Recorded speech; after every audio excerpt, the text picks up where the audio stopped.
నమస్కారం ఈటీవీ 360కు స్వాగతం. ముందుగా ప్రధాన అంశాలు.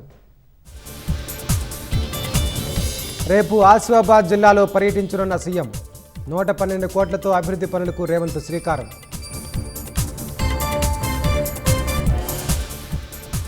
ప్రభుత్వ ఉద్యోగుల ఆరోగ్య పథకంపై రేపు సీఎం సమీక్ష. హెల్త్ కేర్ ట్రస్టుకు సభ్యులను ప్రకటించే అవకాశం. రైతు డిస్కంతో అన్నదాతలకు నష్టం తప్పదన్న బీఆర్ఎస్. సాగుకి 24 గంటల ఉచిత విద్యుత్పై సీఎంకు హరీష్ సవాల్. ఉమ్మడి ఆదిలాబాద్ జిల్లాలో గాలివాన బీభత్సం. పిడుగులు పడి 3 మృతి, తడిసిన ధాన్యం. మణిపూర్లో శాంతి పునరుద్ధరణ దిశగా కేంద్రం చర్యలు.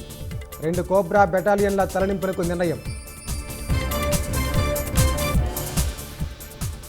అధిక ఉష్ణోగ్రతలపై ప్రజలు అప్రమత్తంగా ఉండాలన్న మోదీ.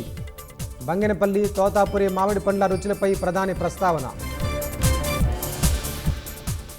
4 రోజుల పర్యటన కోసం రేపు ఢిల్లీకి అమెరికా బృందం. మధ్యంతర వాణిజ్య ఒప్పందం ఖరారు దిశగా చర్చలు. ఇరాన్తో శాంతి ఒప్పందం కుదిరే అవకాశం ఉందన్న అమెరికా. అణ్వాయుధాలు ఉండవనే హామీతో చర్చలుండాలని స్పష్టీకరణ.